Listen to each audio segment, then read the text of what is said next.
मेरे ठीक पीछे आप नई इलेक्ट्रिक बसें देख पा रहे हैं। इस वक्त हमारे साथ बातचीत करने के लिए जुड़ गए हैं परिवहन मंत्री कैलाश गहलोत।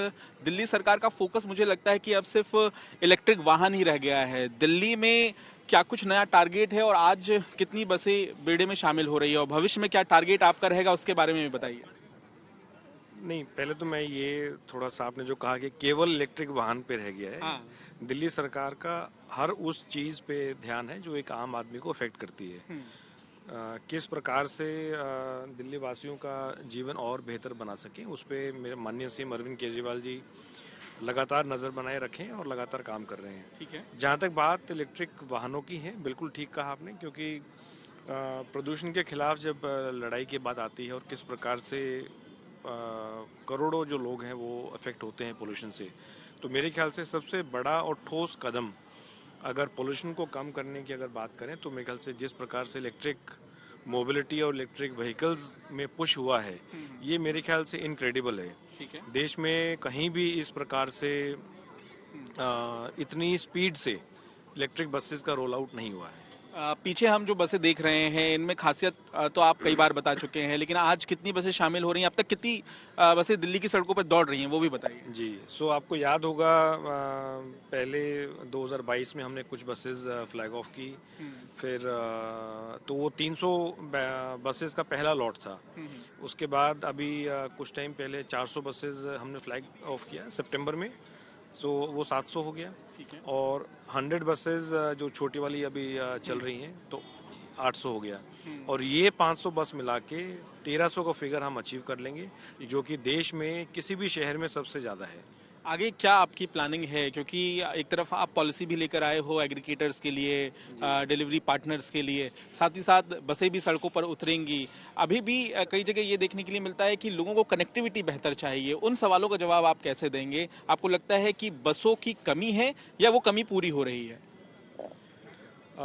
देखिए, जब हम बात करते हैं कि पब्लिक ट्रांसपोर्ट को बढ़ावा देना है और मैक्सिमम से मैक्सिमम लोग हम चाहते हैं कि वो बसों में चलें, तो फिर बसों की फ्रीक्वेंसी और उनकी रिलायबिलिटी, ये दोनों चीज़ें बहुत इम्पोर्टेंट होती हैं, कंफर्ट और कन्वीनियंस के साथ साथ।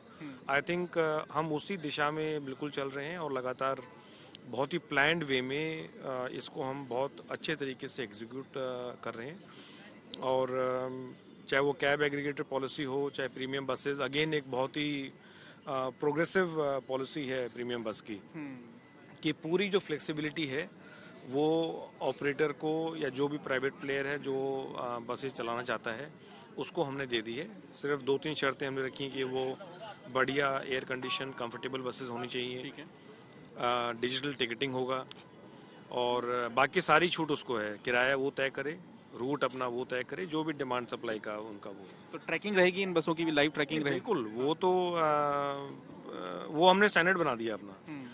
जो हम पहले बात करते थे कि ये नई चीज़ें हैं, I think they have become the new normal now, कि सीसीटीवी है, जीपीएस है, ट्रैकिंग सिस्टम उसमें है, कमांड सेंटर से हमारे पूरे ये बसेस इंटीग्रेटेड है। इनफैक्ट अब तो जितने भी बसें हैं, अगर आप उसको पैनिक बटन दबाएंगे तो उसका डायरेक्ट जो है फीड वो दिल्ली पुलिस को भी जाता है। मेरा अंतिम सवाल है, पिछले दिनों जो बसों को की तस्वीरें भी हमने देखी सोशल मीडिया पे, आपने कई बार एक्शन भी लिया, ये क्या चिंता वाली बात है दिल्ली के लोगों के लिए या फिर ये एक टेक्निकल प्रॉब्लम नजर आती है आपको? कौन सी या वाली? जैसे इलेक्ट्रिक बसों के ऑटोमेटिक चलने की बात होती है, ऑटो पायलट पे चलने की बात होती है, या फिर कई बार हमने देखा कि बसों की दुर्घटना हो गई है, उनकी मैं बात कर रहा था। नहीं, उसको जैसे एक बस का हमने देखा कि वो टर्न हो गई। हाँ। सो ये पहली बार इनफैक्ट एज अ मिनिस्टर वो मैंने भी पिछले 7-8 साल में पहली बार देखा, तो उसको हमने एग्जामिन उसको हम करा रहे हैं। वो I think it was a very steep curve और उसमें बेसिकली तो ड्राइवर की ही गलती हम कहेंगे। और फिर वो जो बीच में डिवाइडर होता है, उसका जो रियर टायर है वो उस डिवाइडर के ऊपर आने से फिर वो उसका बैलेंस जो है पूरा, बट फिर भी हमने once again we have given very strict instructions to the concessionaires, जैसे इसमें ये टाटा की मैनेज कर रहे हैं, कि ड्राइवर की क्वालिटी के साथ कोई कॉम्प्रोमाइज़ नहीं होगा। आगे आपने 1300 का आंकड़ा बताया, अंतिम सवाल है मेरा, आगे कितने और आप बसें बढ़ाने वाले हैं, आगे क्या टारगेट है अब आपका? हमारा टारगेट जो है वो 10,480 बसों का है टोटल। ठीक है। उसका 80% इलेक्ट्रिक का है। 8,000 बसें हम चाहते हैं कि वो पूरी इलेक्ट्रिक हो, और वो हम अचीव जो है 2025 के एंड तक, if everything goes on well, वो हमारा टारगेट है। बहुत बहुत धन्यवाद हमारे साथ बातचीत करने के लिए। पीछे मैं आपको तस्वीरें भी दिखा दूं, ये जो आप यहाँ पर बसें देख रहे हैं, जाहिर है कि दिल्ली में आंकड़ा इलेक्ट्रिक बसों का 1300 के आसपास पहुँच गया है, और कोशिश ये है कि एक तरह से 2025 का वो वक्त होगा जब 8,000 से ज़्यादा बसें दिल्ली की सड़कों पर सिर्फ और सिर्फ इलेक्ट्रिक वाहन होंगे। तो ऐसी स्थिति में देखना होगा कि ये टारगेट को पूरा करने में दिल्ली की केजरीवाल सरकार कितना कामयाब हो पाती है, और लोगों को जो सहूलियतें दी जा रही हैं उस पर भी कितना फोकस सरकार का रहता है। कैमरामैन अजय ठाकुर के साथ पंकज जैन, दिल्ली।